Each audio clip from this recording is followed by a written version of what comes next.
Hey everyone, it's Fytch. Hope you're doing well. I haven't done a breakdown video in a long time, so I decided that it was time. And you guys have asked me a lot of things in the last few months. I thought maybe I could shed some light on a few of those things. Also, I have a tendency to go a little bit too long with these things, so I'm going to just try to keep it super succinct and brief. Also don't have the mic, sorry about that, hopefully the sound's okay, and I don't have the second camera, so we're not fancy this time, but you're gonna get my screen cap. The song that I want to break down is Static. It's out on Seeking Blue for Valentine's Day. Happy Valentine's Day. Here's just a little section. Don't tune into the static.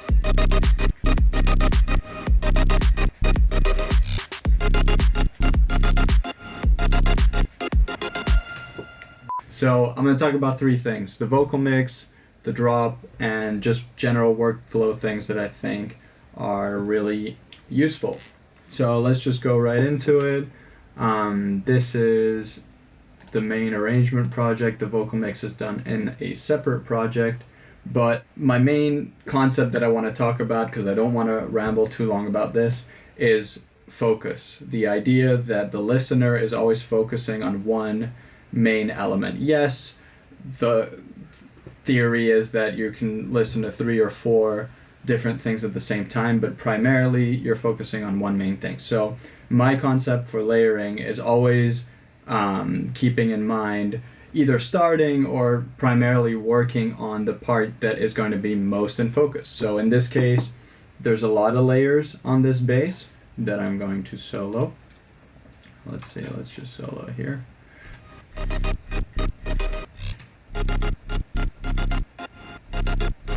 Okay, 2-note melody.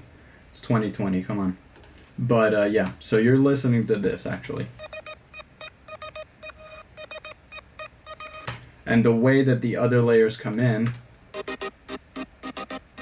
they support it in a way that actually doesn't mask that main lead, and that main lead can be the focus. So how do you make that layer the focus? How do you choose that one layer is the focus? First, stereo image, making sure that that main primary layer is down the center, and using the stereo spectrum to keep things out the way. That wide noisy thing would very quickly start interfering with the main lead, but because it's out wide it doesn't, and I can solve them together.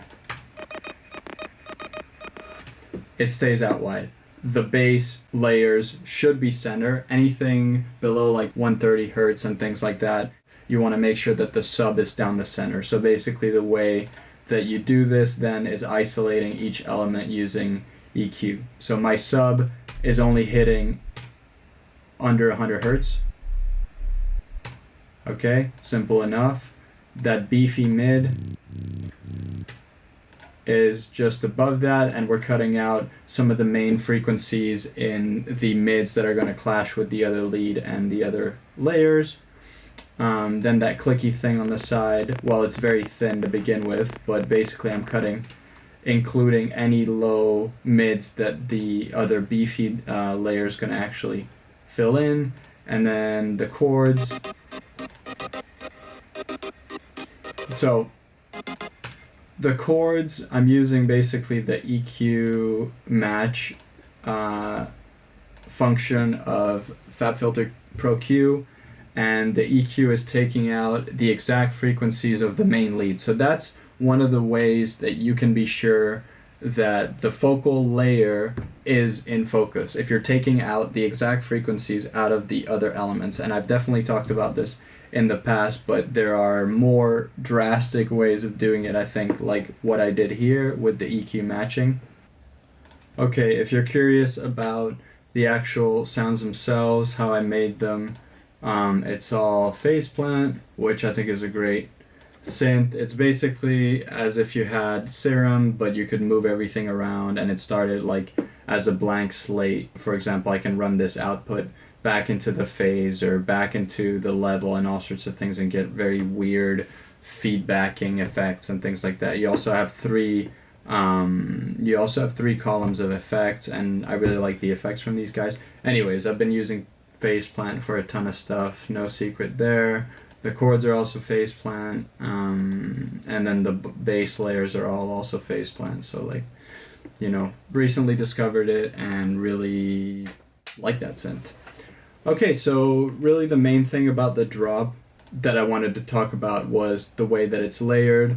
Part of the layering obviously is the hierarchy of the sound, and to create that hierarchy you use all of the frequency spectrum from the sub to the very tippy top high. The main focal layers have to be playing really the highest notes or the top of that pyramid structure so that they can be out front and center.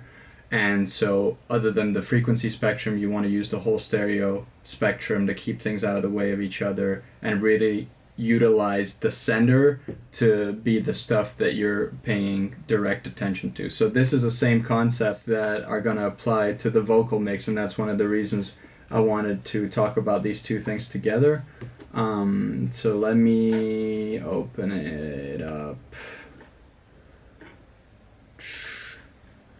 Yeah, there's a lot of versions.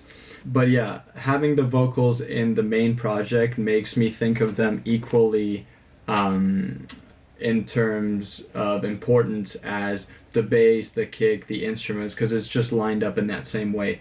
But the vocals really don't have equal standing with those other things, because anybody who will hear the song will gravitate towards the vocals. Part of that is because of the Fletcher-Munson curve and the fact that our ears react most strongly, are more perceptive to the frequencies in the human voice. So singing part will always come out in front. But other than the fact that we respond to it more directly, the vocal mix really is as intricate almost as the whole track mix. You want parts to come in, you want it to breathe and develop over the whole length of the track, just as the track would itself. And I just felt restricted if you're keeping everything in one project and the project's getting huge. You just get restricted and you start to be economical. But the last thing you want to do with a vocal mix is be economical. So this is the vocal mix. These parts are basically things that I've comped from the recording. So I record into one project, take the best parts, tune what needs to be tuned, bring it into here, and then basically split it up in terms of the different parts, the leads, the background, ad-libs, and any additional edits that I end up doing.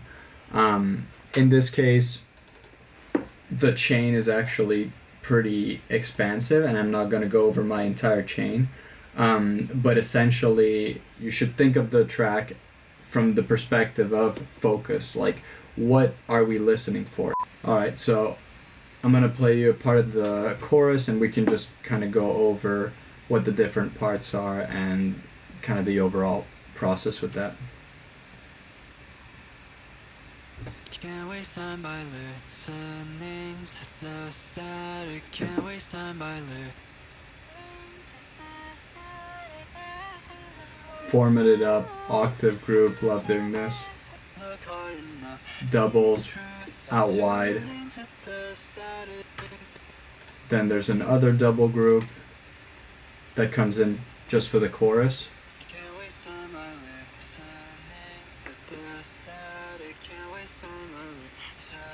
And harmonies.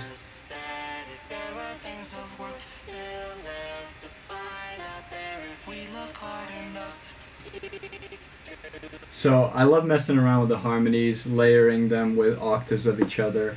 When I stack everything together, the vocals sound like this.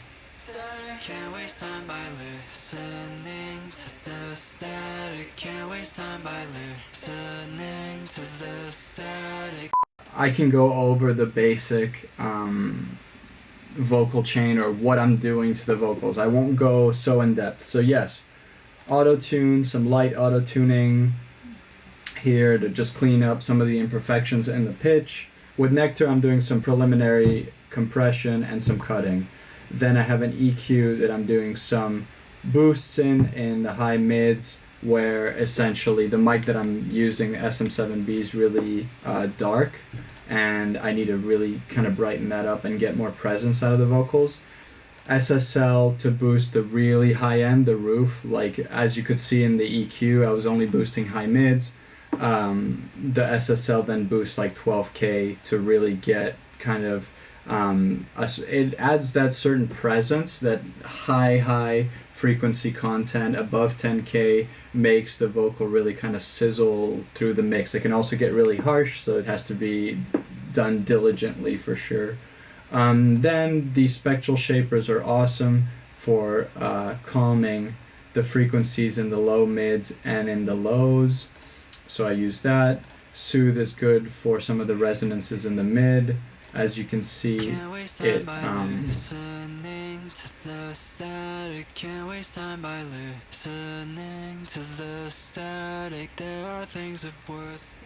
So that's 2020 for you. We have smart EQs, obviously, that adapt to the sound, but it's not, it doesn't do it on its own.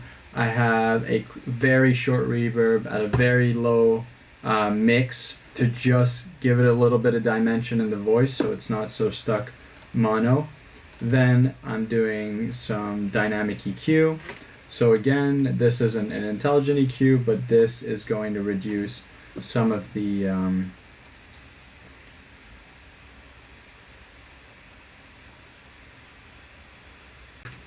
okay, my computer is definitely dying, but you get the idea. It's taming some frequencies.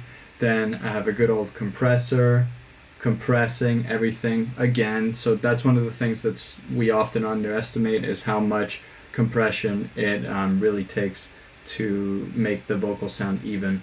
So obviously it's not just compression. You're gonna still have to go in with gain automation and change the volume. Usually I have gain before the chain, so you control the level of the vocals going into the effects, and then also gain automation at the end to overall like shift the loudness of the different parts. Because I mix in a different project, I've done some of these gain changes in the project where I've bounced the actual vocal stems. So yeah, after the compressor, good old exciter to boost the high mids, and then I use sculptor, and this is not something I do a lot, but in this case, basically I just wanted to shape the overall tone of the vocal a little bit in the end and even it out. Obviously the guys at Isotope will explain this a lot better than I. They're using machine learning to basically then mold the sound to be more like the frequency response of that instrument. So if you could make a vocal sound more like a guitar, you could make a bass sound more like, a violin. I don't know. There's 100,000 different applications of this, but essentially I'm using the vocal setting on it because it's good at essentially evening out the frequencies, and I'll let you just watch it work and you can see. Obviously my computer's bugging out, but time by listening to the static. Can't waste time by listening to the static. There are things of worth. Again, I dare you to do that with real, automated EQ curves. Like it would take you literally a lifetime to get that. Then the last thing that I'm doing here is a little device that I've created which shelves off certain frequencies. So this is a good point. Instead of boosting the highs all the time, boosting,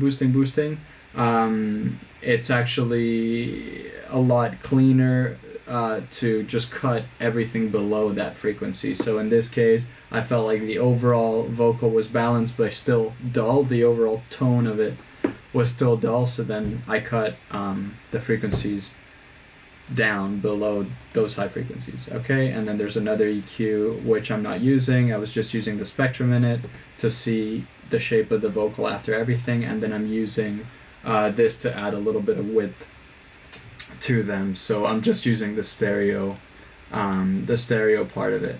So yeah, this is kind of a chain. I wouldn't say my chain stays the same between every project. I also have different sends here. Obviously, when I do the vocal mix, I do it in like a vocal mixing template project, and yeah, this is it. I didn't want to ramble, then I had problems with my camera, and then I somehow got through the rest of it.